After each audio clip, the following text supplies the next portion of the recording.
皆さん、こんにちは。みーさチャンネル、資格ハンター編です。最新の英語ニュースを読み上げますので、英語の試験勉強やスキルアップにご活用ください。Biden promises announcement soon on Saudi Arabia. By VOA News. Updated February 27, 2021, 11:24 p.m. While a Turkish police officer walks past a picture of slain Saudi journalist Jamal Khashoggi prior to a ceremony near the Saudi consulate in Istanbul, marking the one-year anniversary of his death, October 2, 2019. The Biden administration will make an announcement Monday regarding Saudi Arabia, U.S. President Joe Biden said Saturday. There will be an announcement on Monday as to what we are going to be doing with Saudi Arabia generally, the president said when a reporter asked about punishing Crown Prince Mohammed bin Salman, Saudi Arabia's de facto ruler. President Joe Biden speaks to reporters on the south lawn of the White House in Washington before boarding Marine One helicopter, February 27, 2021, for the short trip to Andrews Air Force Base, MD, and then on to Wilmington, Del. Biden took just the one question as he and his wife, First Lady Jill Biden, left for Delaware for the weekend. He gave no details.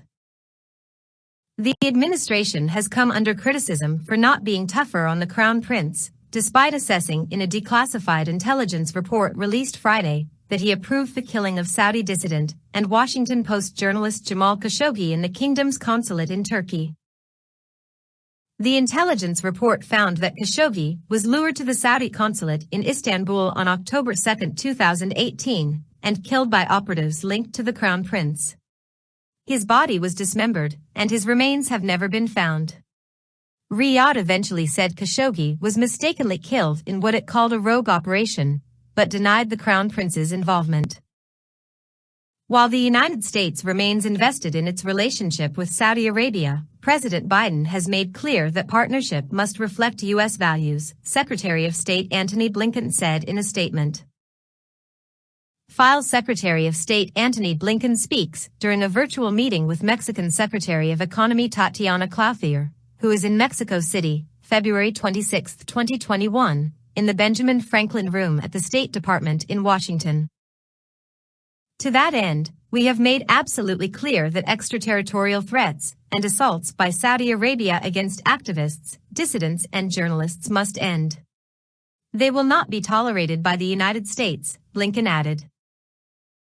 The report said the intelligence community based its conclusions on the fact that the prince is known to exert tight control over decision-making in the kingdom, and on his support for using violence to silence dissidents abroad.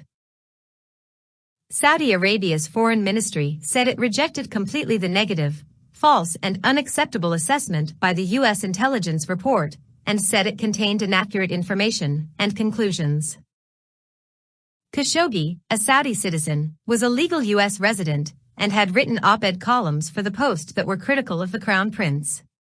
He had 4 adult children, at least 2 of whom are American citizens, according to the Post. The report prompted the Biden administration to announce visa restrictions against 76 Saudi citizens. Blinken said they were believed to have been engaged in threatening dissidents overseas, including, but not limited to the Khashoggi killing. The U.S. Treasury Department also announced sanctions on Ahmad Hassan Mohammed al-Asiri, Saudi Arabia's former deputy head of the General Intelligence Presidency, and Saudi Arabia's Rapid Intervention Force in connection with Khashoggi's killing. In this June 29, 2019, photo, Saudi Arabia's Crown Prince Mohammed bin Salman listens during the G20 summit in Osaka, Japan.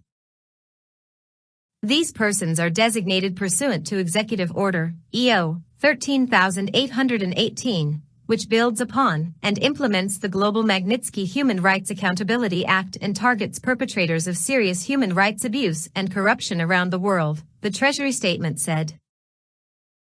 Treasury Secretary Janet Yellen said, "The United States stands united with journalists and political dissidents in opposing threats of violence and intimidation.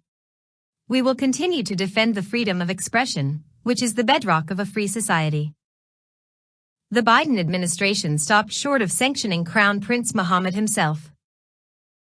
VOA National Security Correspondent Jeff Selden and VOA UN Correspondent Margaret Bashir contributed to this report. 以上で今回のミーサチャンネルは終了です。最後までご視聴いただきましてありがとうございました。よろしければ高評価とチャンネル登録をよろしくお願いします。